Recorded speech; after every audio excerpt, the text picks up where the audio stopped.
कुछ सालों बाद के जमींदार की बेटी, जिसका नाम मोनिका होता है, वो विदेश से पढ़ाई करके वापस अपने गांव लौटती है और वो अपने माँ पिताजी को अचानक से घर आकर चौंका देना चाहती थी। माँ पिताजी, मैं आ गई। अरे बेटा, तुम कब आई? तुम तो परसों आने वाली थी। हाँ, मैं परसों आने वाली थी, पर मैं आपको अचानक से आकर चौंका देना चाहती थी। मेरा बच्चा। अच्छा, ये सब छोड़ो, तुम ये बताओ कि तुम कैसी हो और तुम्हें आने में कोई तकलीफ तो नहीं हुई? माँ पिताजी, मैं बिल्कुल अच्छी हूँ और मुझे यहाँ आने में कोई तकलीफ नहीं हुई और अब मैं यहीं रहूंगी अपने माँ पिताजी के पास। हाँ, हमारी बेटी अब से हमारे पास ही रहेगी। अच्छा, तुम बहुत थक गई होंगी, तुम आराम कर लो जब तक मैं तुम्हारे लिए तुम्हारी पसंद का खाना बनाती हूँ। हाँ माँ, बहुत भूख लगी है और खाने में बहुत सारा मक्खन भी देना। माँ, मैं बहुत थक गई हूँ, मैं थोड़ी देर आराम कर लूँ। मोनिका अपने कमरे में आराम करने चली जाती है। फिर कुछ देर में ही मोनिका की माँ खाना बना लेती है तो वो खाने के लिए मोनिका को जगाती है। मोनिका, उठो उठो मोनिका, देखो खाना तैयार है, चलो खाना खा लो। मोनिका उठ जाती है और वो खाने की टेबल पर खाना खाने बैठ जाती है। वाह मक्खन, आज तो खाने का मजा ही कुछ और आएगा। कितने सालों बाद अपने घर का मक्खन खाने के लिए मिलेगा और अपने घर के मक्खन की तो बात ही अलग है। हाँ बेटा, खूब खाओ, जितना तुम्हारा मन करे। माँ, मेरा तो पेट भर गया, खाना इतना स्वादिष्ट था कि कुछ ज्यादा ही खा लिया।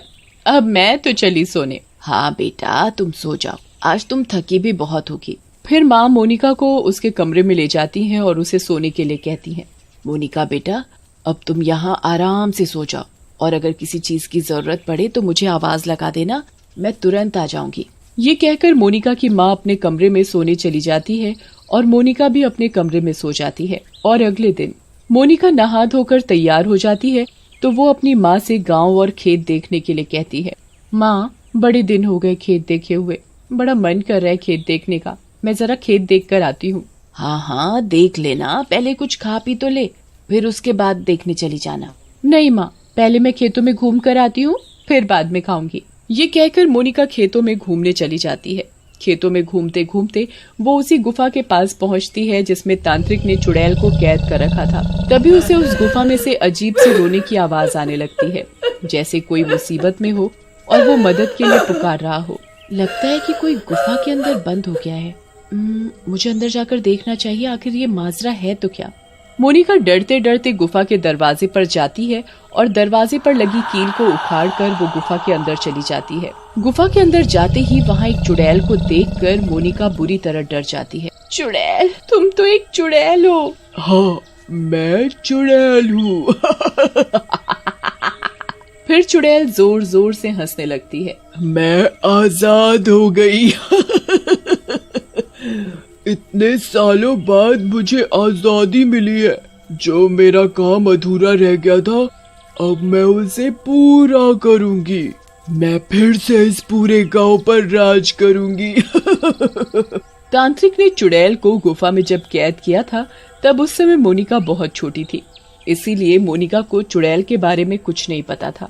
फिर चुड़ैल मोनिका के शरीर में घुस जाती है और उधर मोनिका की माँ को मोनिका की चिंता होने लगती है। वो मोनिका के पिताजी से कहती है, सुनो जी, मोनिका कब की खेतों में घूमने गई है, अभी तक नहीं आई, मुझे तो उसकी बड़ी चिंता हो रही है। मोनिका की माँ, तुमने मोनिका को अकेले जाने क्यों दिया? चलो उसे ढूंढ कर लाते हैं। फिर मोनिका की माँ और पिताजी मोनिका को ढूंढने निकल जाते हैं।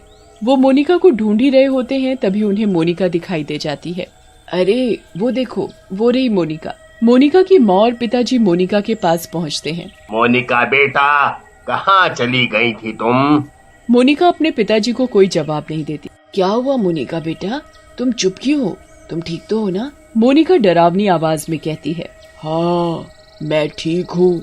उन्हें मोनिका को देखकर कुछ अजीब सा लगता है। मोनिका के पिताजी मोनिका की माँ से कहते हैं, शायद थकावट की वजह से मोनिका ऐसी लग रही है। मोनिका, तुम बहुत थक गई हो, तुम आराम कर लो, मैं तुम्हारे लिए खाना लेकर आती हूँ। मोनिका आराम करने लगती है। इधर मोनिका की माँ खाने में उसके लिए ढेर सारा मक्खन लेकर आती है। मक्खन देखकर मोनिका से रुका नहीं जाता। मक्खन तो मुझे बहुत पसंद है। देखते ही देखते मोनिका सारा मक्खन खा जाती है। और मक्खन लाओ, और मक्खन, मुझे मुझे मुझे और मक्खन खाना है। घर में जितना भी मक्खन था मोनिका की माँ सब मोनिका को खाने के लिए दे देती है। उन्हें लग रहा था कि विदेश में घर वाला मक्खन कहाँ मिलता होगा, शायद इसीलिए मोनिका सारा मक्खन खा गई। खाना खाकर मोनिका को नींद आ जाती है और वो सो जाती है। लेकिन जैसे ही रात होती है मोनिका के अंदर से चुड़ैल निकलकर बाहर आ जाती है और फिर जिस घर में मक्खन रखा होता है वो माखन चोर चुड़ैल उस घर में माखन के चक्कर में चली जाती है। खुशबू, हाँ, मक्खन की खुशबू।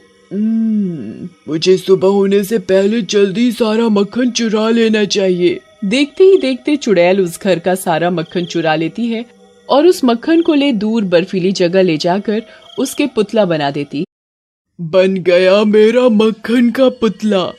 अब देखती हूँ कौन मेरे रास्ते में आकर मुझे रोकता है। फिर चुड़ैल सुबह होने से पहले वापस मोनिका के शरीर में जाने लगती है। छोड़ दो मुझे, छोड़ दो, छोड़ दो मुझे। देखते ही देखते चुड़ैल मोनिका में घुस जाती है। फिर अगली सुबह जिस औरत का मक्खन चुड़ैल ने चुराया था वो रसोई में जाकर खाने के लिए मक्खन देखती है। मक्खन कहाँ चला गया? मैंने तो मक्खन यहीं रखा था। ऐसा कैसे हो सकता है? मक्खन भला गायब कैसे हो सकता है? फिर वो औरत अपने पति के पास जाती है। सुनो जी, रसोई में मक्खन नहीं है, पता नहीं कहाँ चला गया। ऐसा कैसे हो सकता है? भला मक्खन कहाँ जा सकता है?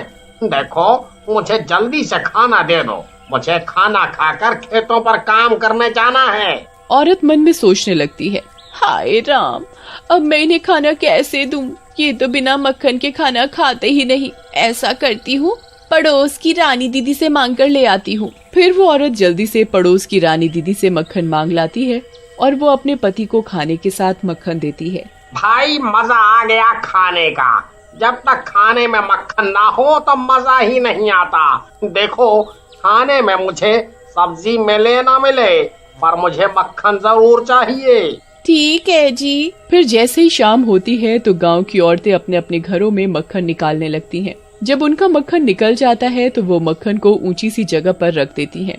ऐसे ही उसी गांव की औरत मोही अपने घर में मक्खन निकाल कर रसोई में रख देती है और खाना खाकर सोने चली जाती है। फिर जैसे ही रात होती है चुड़ैल मोनिका के शरीर से बाहर निकल जाती है और वो देखती है कि घर के सभी लोग सोए हुए हैं। यही अच्छा मौका है लोगों के घर से मक्खन चुराने का। फिर चुड़ैल पास में ही मोही के घर में जाती है और उसका सारा का सारा मक्खन चुरा लेती है और चुड़ैल मक्खन को दूर बर्फीली जगह ले जाकर उसके पुतले बनाने लगती है। जब चुड़ैल मक्खन से पुतला बना लेती है, बन गया मेरा पुतला। अब जैसे ही मेरे सारे पुतले बन जाएंगे फिर मैं इन पुतलों में जान डाल दूंगी। फिर मैं सभी गांव वालों को अपना गुलाम बनाकर उन पर राज करूंगी। फिर ऐसे ही रोज रात को चुड़ैल मोनिका के शरीर से बाहर निकलती और लोगों के घरों का मक्खन चुरा कर ले जाती और उनके पुतले बना देती। अब सभी लोगों के घर का मक्खन घर से गायब होने लगा था। तो ये बात देखते ही देखते पूरे गांव में फैल गई और गांव के सभी लोग आपस में बातें करने लगते हैं। अरे, तुम्हें पता है, कुछ दिनों से मेरे घर का मक्खन ना जाने कौन चुरा कर ले जा रहा है। तभी एक औरत कहती है, हाँ रानी दीदी, मेरे घर का भी मक्खन गायब हो रहा है। समझ नहीं आ रहा ये सब कौन कर रहा है। मक्खन को कितना भी छुपा कर रख दो फिर भी मक्खन चोरी हो जाता है। पता नहीं ऐसा कौन सा चोर है जो पकड़ में ही नहीं आ रहा। तुम सही कह रही हो, हमें जल्दी ही इसका पता लगाना पड़ेगा। हाँ रानी दीदी, मेरे पास एक आइडिया है। हाँ हाँ बताओ।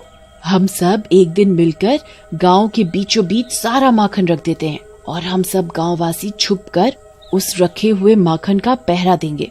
ऐसा करने से हमें पता लग जाएगा कि आखिर माखन कौन चुरा रहा है। हाँ, तुम बिल्कुल ठीक कह रही हो, हमें अब यही करना पड़ेगा। उसी रात सब गांववासी अपने घर से माखन लाकर गांव के बीचों बीच रख देते हैं। देखते ही देखते वो चुड़ैल माखन खाने आती है।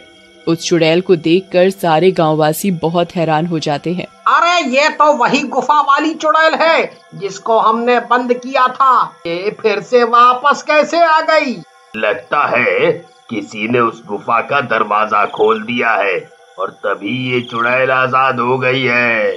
गांववासी ये बात कर ही रहे होते हैं कि तभी मोनिका बोल पड़ती है। एक दिन मैं खेतों में सैर करने गई थी और सैर करते करते गुफा तक पहुंच गई। उस गुफा में बहुत जोरों से आवाज आ रही थी। मैंने सोचा क्यों ना अंदर जाकर देखा जाए कि गुफा के अंदर कौन है। अच्छा, तभी ये चुड़ैल वापस से आजाद हो गई है। हमें फिर से तांत्रिक बाबा को बुलाना पड़ेगा। गांववासी अगले दिन तांत्रिक बाबा के पास जाते हैं और उन्हें सारी दुर्घटना बताते हैं। इस चुड़ैल का तो अब परमानेंट इलाज करना पड़ेगा। तांत्रिक मंत्र पढ़कर एक भभूत का पैकेट देता है और वो उसको चुड़ैल के लिए बनाए गए माखन में मिलाने को कहता है। गांववासी तांत्रिक बाबा के बताए अनुसार सारे माखन में भभूत मिला देते हैं। चुड़ैल फिर रात को सब गांववासियों के घर में माखन चुराने जाती है। बस आज की रात है।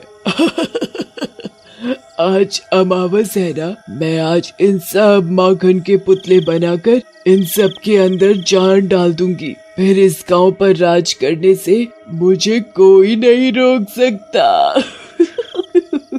चुड़ैल वो माखन चुराकर बर्फीली जगह ले जाती है और वो उस माखन के पुतले बनाकर उनमें जान डाल रही होती है। तभी सारे के सारे पुतले फूट जाते हैं और सारे पुतलों के फूटने के साथ ही चुड़ैल भी आग में जल जाती है।